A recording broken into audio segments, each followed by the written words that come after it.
pasaría si tu obsesión más grande cobra vida y te mira a los ojos pidiéndote amor? El director Guillermo del Toro lo hizo. Y no estamos hablando de otro momento adorable, sino del más humano de todos, su Frankenstein. Bienvenidos a todos a Geek Queens, estamos de vuelta, mi nombre es Silvana. Y yo soy Milagros, y bueno, hoy día vamos a hablar de Frankenstein, que recién se estrenó este año 2025 y acaba de salir en Netflix. Esta es la nueva película pues de Guillermo del Toro, que mezcla pues un poco de horror gótico con una historia de amor, fe y redención. Sí, es verdad.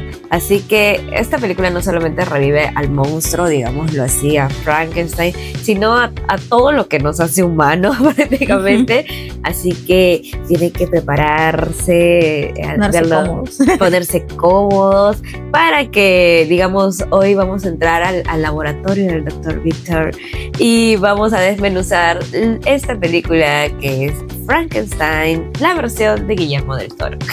Para esto él llevaba más de 3 décadas soñando con hacer esta historia desde niño, desde que vio la versión de Boris Karloff. Se obsesionó con reinterpretar este mito y pues Netflix le dio todas las herramientas para hacerlo, ¿no? Entonces esta película es pues más emocional, es un viaje entre la creación, el abandono y el perdón, ¿no? Y bueno, para empezar, todo se retoma desde el año 1800 en el Polo Norte, con un barco atrapado en el hielo pues, y rescatan a un hombre moribundo que es Victor Frankenstein, ¿no? Interpretado por Oscar Isaac. Que por cierto, dato ya más curioso de mí, o sea, cuando vi la película no vi qué actores interpretaban en ese momento, lo saqué al toque sí a Frankenstein, pero cuando vi a Isaac ya, el pequeño Víctor, ya de adulto, no saqué que era Isaac. No, o sea, yo me confundí por un momento y dije, wow, un joven Willem Dafoe, porque se parecían bastante, inclusive en los gestos. Entonces yo me quedé como que, ¿a qué actor habrán contratado? ¿Quién habrán buscado? Guillermo Grande, dije. Y de ahí me di cuenta que era Isaac y yo me quedé, ¡oh! Pues. De verdad no se parecía casi en nada de él. A mí sí me sorprendió bastante. Una parte. Pero su actuación magnífica, de verdad. Sí, lo llego a detestar. Entiendes el por qué llega a crear este Frankenstein, pero el proceso de lo que pasa después en toda la película es como que... Sí, porque es un personaje muy déspota, egocéntrico, narcisista, controlador. Y es una lista larga de todo lo negativo. También todo se basa en, aparte de que la película es muy emocional, ¿no? Tiene el viaje de la creación, prácticamente abandono, perdón, todo comienza cuando prácticamente conocemos un pequeño Víctor, que es, como él explica, ¿no? Prácticamente sus papás son casados por conveniencia, prácticamente. Entonces, el papá era un doctor y quería que su hijo fuera, digamos, el más prodigio de todos, perfecto y todo eso, pero paraba mucho de viaje. Entonces ahí es donde, como el papá paraba mucho de viaje, Víctor creaba esta conexión bonita, ¿no? Con su mamá, porque era más pegado a ella, ya que cada vez que venía su papá, pues lo trataba mal, le daba como que él le tomaba exámenes. Le exigía demasiado. Sí, le exigía demasiadas cosas que era como que, para un niño de ¿qué sería? 5 o 6 años, por así, era demasiado pedirle, pero el papá quería perfecto. Sí, entonces, después de que su madre, estando embarazada, pierde. Entonces obviamente él siente como que un dolor y una cólera y enfado hacia su padre porque no pudo salvarla. Entonces lo enfrenta y le dice, no papá, no, que tú eras el mejor médico, ¿qué pasó? Y ahí es donde el padre le dice, pues no todo... Claro, no todo tiene solución. No todo tiene solución. Entonces él dice como que yo sí voy a buscar una solución, que yo voy a crear alguien que no pueda morir, así, ¿no? Entonces ahí se obsesiona y empieza como que a estudiar más, pero su padre también, entonces tiene que irse, su hermanito que es más chiquito, lo llevan a otra parte, lo crían en otro lado y también se va a otro lado, entonces ahí se separan su vida. Y pasa como un elipsis en la película. Entonces vemos ya a un Víctor mayor, que vemos que sí se esforzó por estudiar todo esto de la medicina, ver ver cada cosa digamos, de ver cómo lograr su obsesión, que es que el cuerpo humano aún siga viviendo o aún siga teniendo conocimiento, conciencia después de la muerte. Sí, exacto. Y entonces está pues en como un salón. Sí, es como un salón de clases, así, donde se presentan pues los experimentos nuevos que había antes, obviamente con todos los médicos hombres.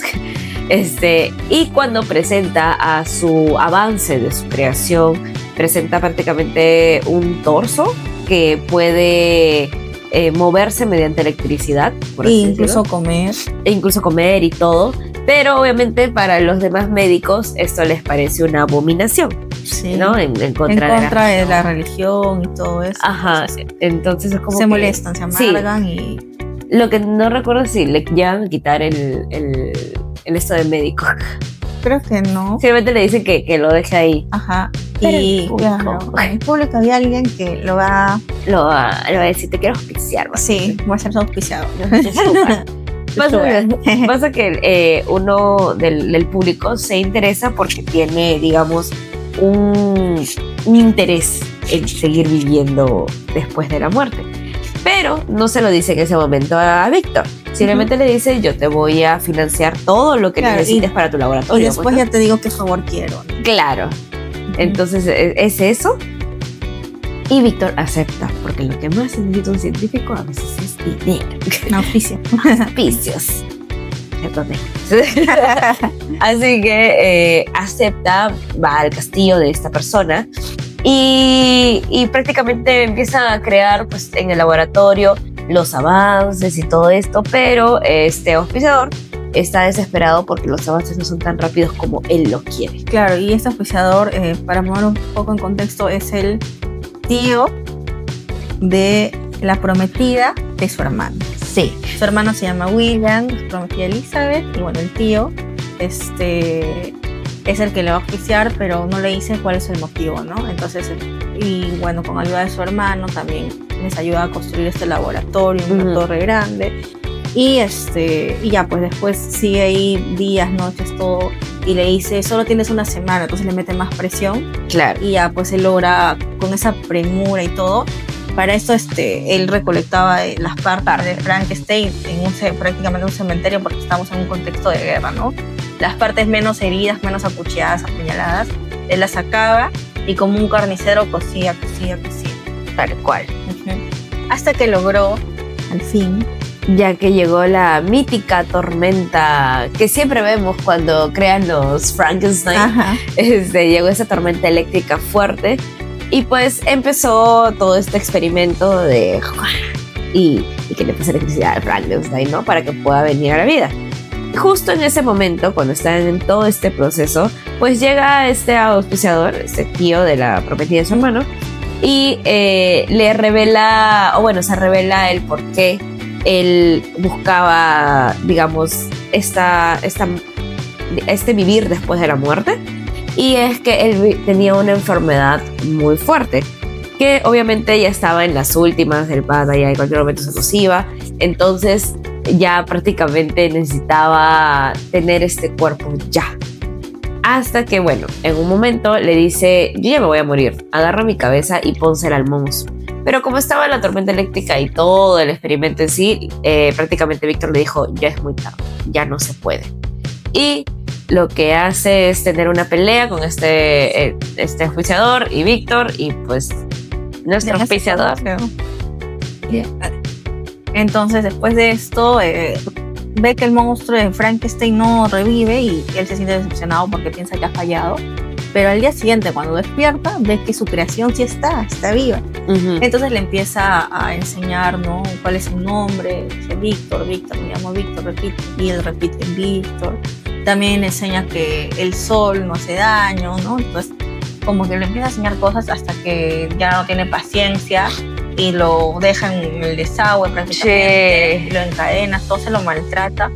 Y cuando ya está renegando, así, le tira golpes, o sea, los maltrata. O sea, sí, peor que su padre. Ajá, como digo, repite el ciclo que su padre cometió con él, pero inclusive hasta peor, porque claro, él tiene la desesperación, la frustración de que quiere lograr esto, que es este experimento, que sea una persona con mayor fuerza que él, con mayor inteligencia que él, pero no se da cuenta que es un adulto, pero es como un bebé, o sea, la mentalidad es como un bebé que tienes que enseñarle desde cero con paciencia. Sin embargo, este personaje quería como que aprenda, pucha, todo una enciclopedia en un día, y no era así, como que, me imagino que hay algunos cambios, pero todo era cuestión de paciencia, y eso lo vemos cuando el hermano, ya debido a que fallece, este auspiciador, como dijimos, es el tío de la prometida de su hermano, llegan el hermano y la prometida a casa. Entonces es ahí donde, preguntándose cómo murió el tío, le echan la culpa a Frankenstein por ello. Y pero es la prometida Elizabeth quien se acerca a él y empieza a enseñarle todo con amor y paciencia. Exacto. En conclusión, Víctor Frankenstein ama lo que hace, o sea, se apasiona todo, pero no sabe amar lo que produce. Exacto. Porque de verdad, solo al final se arrepiente después de que escucha la versión de Frankenstein de su creación. Ahí recién como que siente como compasión, se podría decir. Y bueno, después de que vemos esta escena donde Elizabeth le enseña con humor a Frankenstein todo esto y le reclama a Víctor por qué lo tiene atado, si él es un ser inocente, es bondadoso, pues prácticamente que recién ha llegado al mundo, pues, ¿no? Literal. Entonces él dice, no, que es peligroso y bla, bla, bla, ¿no? Y al final pues él consigue que tanto Elizabeth como William se vayan de ahí para poder quemar el castillo. Sí, felizmente nuestro Frankenstein, como dije, tiene fuerza bruta, por así decirlo, y se logra salvar. Y es ahí donde él va hacia el bosque y comienza pues esta versión desde el punto de vista de Frankenstein, ya que él empieza pues a tener va hacia este bosque y empieza a tener este instinto de supervivencia humano que todos tenemos, y hasta que encuentra una cabañita en medio del bosque y empieza primero a verla desde lejos y se da cuenta que hay un anciano que es ciego, que enseña a sus nietos, hijos, ¿no? Varias cosas, y empieza como que a ayudarlos secretamente primero. Pero pasa algo con este viejito que hace que, digamos, entendamos el por qué. Nos preguntamos si a veces quién es la persona más humana, si el Frankenstein o nosotros como persona, porque es lo que implica prácticamente esta película, ya que el viejito le enseña muchas cosas con mucha paciencia, amor, comprensión. Descubre prácticamente cuál es el significado de familia. Exacto. En ese corto tiempo que está ahí. Eso es verdad. Y pucha, pasaron cosas. Claro, lo que pasa es que cuando pasa esta explosión él no recuerda nada y va en búsqueda de saber quién es, y encuentra pues el castillo y ya descubre y recuerda quién es, que alguien le creó con varias partes y le cuenta eso al viejito y todo, ¿no? Pero el viejito ya estaba a punto de. Pasa que nuestro querido Frankenstein, en su búsqueda de quién es, vuelve al castillo, y cuando regresa encuentra al anciano lastimado porque había sido atacado por lobos. Estaba ya muy lesionado. Entonces Frankenstein es ahí cuando le dice pues no, toda la verdad, y ya el anciano lo entiende y todo eso, pero como siempre le echan la culpa de todo. Sí, cuando llega la familia del viejito, pues piensan que el que mató es Frankenstein por su aspecto físico, ¿no? Sí. Cuando en realidad él buscaba salvarlo de los lobos. Y bueno, también surge esta pregunta, ¿no? Tal vez si el viejito hubiera visto, ¿realmente lo hubiera enseñado o no? Yo creo que sí, porque se veía muy bonachón, bondadoso, ¿no? Ay, quién sabe, pero son dudas que quedarán en esta cabeza. No sabemos. Pero bueno, después de eso, él va a buscar a su padre, a su creador, ¿no? Víctor, y llega a encontrarlo, llega a entrar a este barco donde ya Víctor prácticamente ya está en su lecho de muerte, y ahí es donde le cuenta tanto al capitán como a Víctor la versión de él, ¿no? Todo lo que ha vivido, sufrido.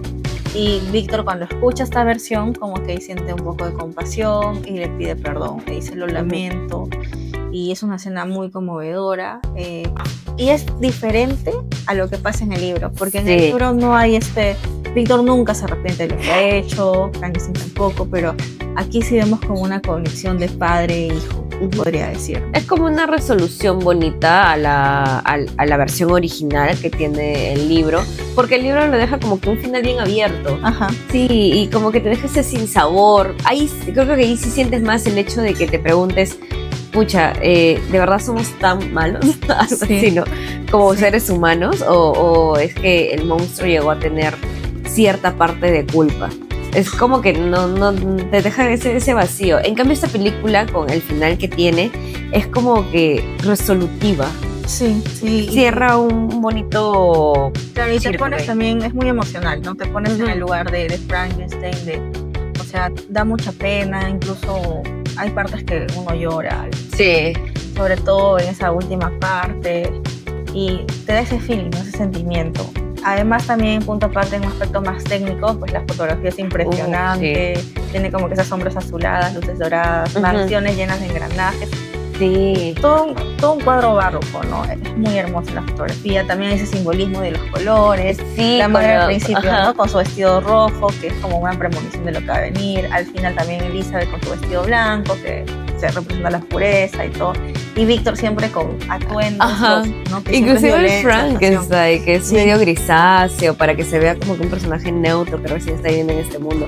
El maquillaje que tiene Jacob Elordi también, porque, o sea, sabemos que Jacob es alto, pero igual solo tiene las prótesis de acá. Ajá. Entonces es como que, pucha, ya, al menos, o ni modo. Bueno. Claro, sí, de verdad es un excelente trabajo, es una excelente película, tienen que verla, van a llorar definitivamente, pero también se van a conmover, les va a gustar y está en Netflix. Es verdad, ya pueden verla en Netflix un fin de semana, un día de la noche, que no tengan nada que hacer. La pueden ver ahí, Netflix auspicia. Sí, bueno, las actuaciones también son impecables. De Eso Jacob sí, Elordi, tanto de Jacob como de Mia, Christopher Waltz, que también está ahí. todo. Christopher Waltz siempre hace villanos que te dan ganas de odiar, pero que te dan ganas de tal cual. Sí. Sí, porque igual Elordi también muestra como esa corporalidad de Frank, Sí. ¿no? Y cuando habla también como que esa voz grotesca. Ajá, me gusta que haya salido, que se haya salido de este personaje que tenían euforia. Y ya al menos, yo siento que ya salió de lo que habían encasillado en ese momento. Es lo bueno. Y qué bueno por este actor. Qué bueno que lo eligieron a él y no a También. Andrew Garfield, que estaba su agenda llena. ¿Quién sabe? Por algo pasan las cosas. Todo pasa por algo. Sí, a Guillermo nos tienen acostumbrados, aparte de su humildad con sus fans, a estas películas, digamos, en tono fantasioso, pero que siempre te dejan una lección. Lo tuvimos con El laberinto del fauno, que fue una de sus obras cumbre, de ahí con La forma del agua también, y ahora nos trae con Frankenstein. Así que También Oscar Isaac. también buena Oscar actuación. Isaac, sí, muy buena, la verdad, Mia Goth también. Así que no se lo pierdan en Netflix y con nosotros hasta otro video. No olviden de suscribirse y comentar. Es verdad. Y se vienen novedades y cositas en nuestras redes sociales, así que están acá abajo, así que no se olviden de seguirnos. Con nosotros es hasta otro video.